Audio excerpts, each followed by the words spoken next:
getting ready to can up some beef soup, or hamburger soup, or stew, whatever you'd like to call it. We are using 80/20 hamburger meat. Here we have all of our vegetables diced up and ready to go. This is some tomato sauce and crushed tomatoes that I've canned.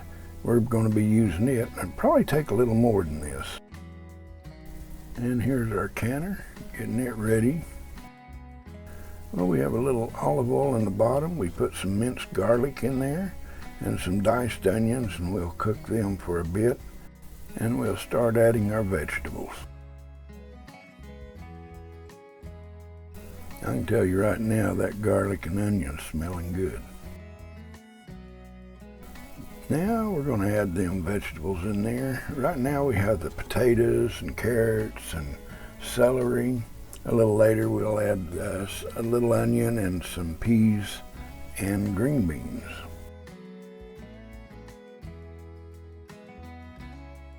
Now we'll add some crushed tomatoes,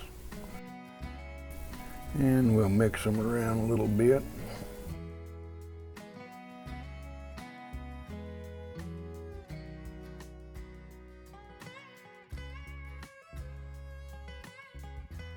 Now we're adding that tomato juice in there. It's going to get good here in a minute. And we'll have to add a little more here in a little bit.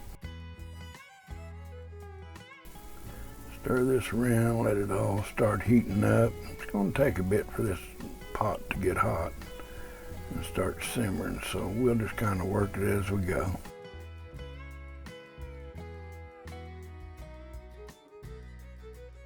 Now we fried this hamburger, or cooked it earlier as you've seen, and I've been letting it drain real good, getting most of the grease out of it. We get it in there and we'll stir it around and get it all incorporated. Now we'll throw a couple of handfuls of cut up onion in there. Get that stirred around in there. It's going to be good.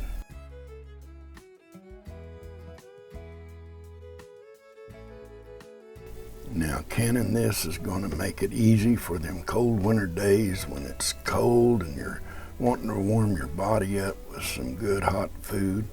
Open up a jar of this, heat it up, and you're good to go.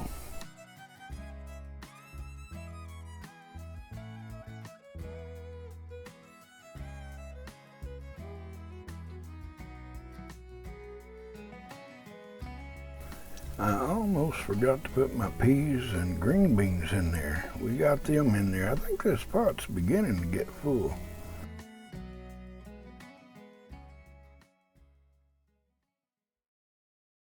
This looks really good. It's starting to get hotter and going to be simmering here before long. And that's all we want, just a little bit of simmering, then we're going to shut off the heat.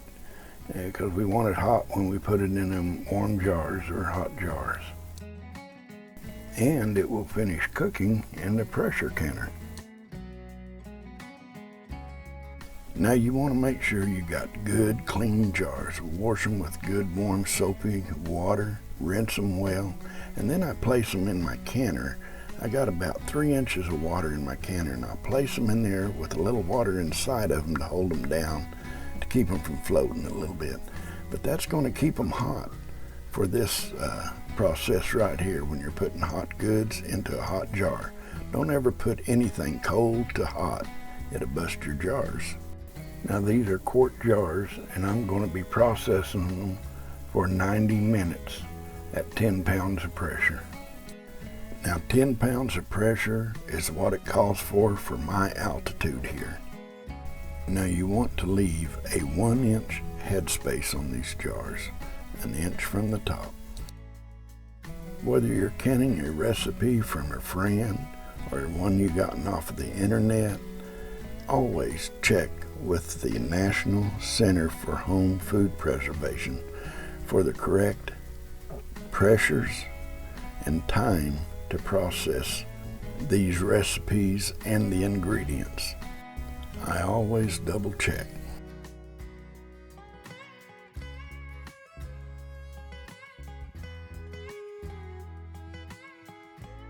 Well, we'll get our 7 jars filled, get them processed, and I'm gonna have some left over. But you can't guess what I'm gonna have for supper this evening. Now you can get a slotted spoon and add more of the vegetables. Just put the vegetables in your jars, get them all filled, and add the liquid out of there later. But I prefer doing it this way.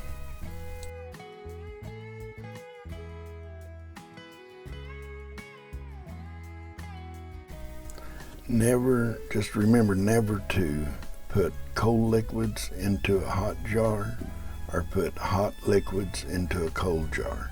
Always make sure your jars are hot, your liquids or what you're processing is hot to put in the jars, and you'll be good to go that way, and your jars won't bust on you. And inspect your jars before putting them to use. Make sure there's no cracks or chips in them.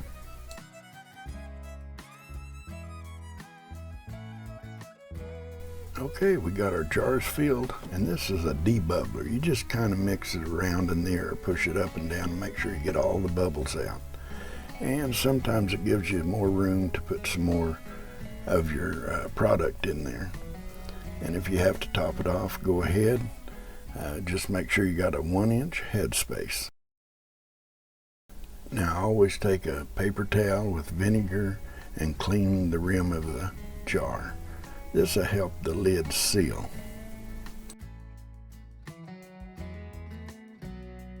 Now we'll place that lid on there, put our ring on there, and finger snug.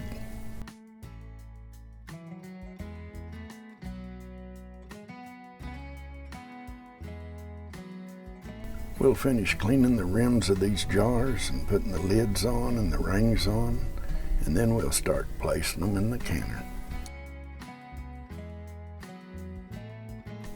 Now, my canner recommendation says 3 quarts of water in the bottom. There's a little line there that it comes up to, about 3 inches, I believe.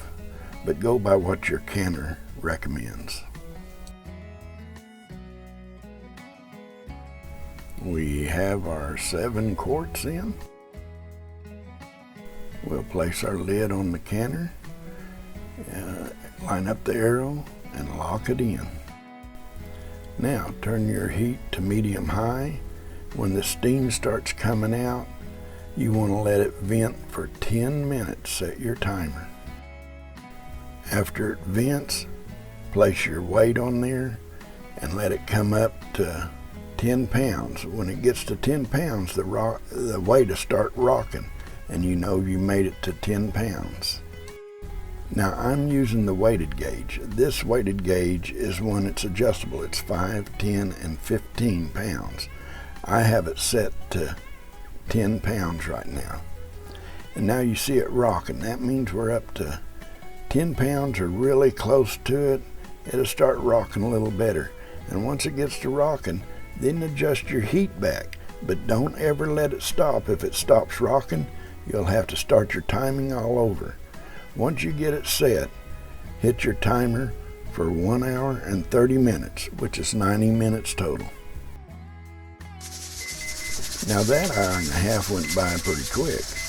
And we're going to stop the beeper. We turn the heat off, and we're going to let it cool down to 0 pressure.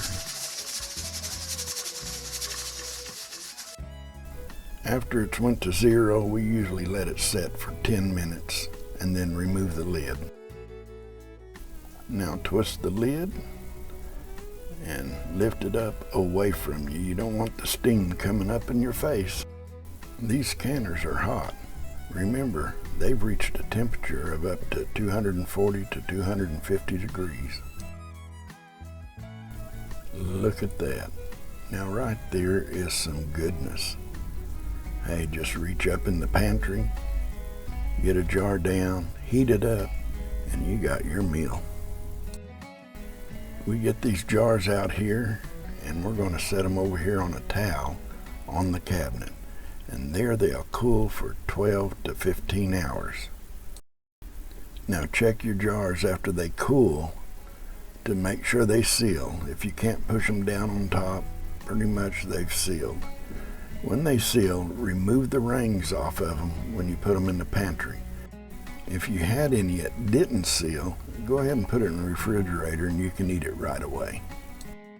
I always remove the rings. I wipe the jars down real good, clean them, and then I put them in the pantry. Do not stack them on each other. You can pick them up by the lid without the ring on it. If it's sealed, it's not going to come loose. You should have to pry the lid off. And when you get down a jar to use and you pry that lid off, make sure you got that vacuum sealed sound coming from it. That'll mean it will be pretty fresh. And these should keep in the pantry for up to 18 months and even more. Hey, I want to thank each and every one for watching. If you like the video, give it a thumbs up. And if you're not a subscriber, I hope you consider subscribing.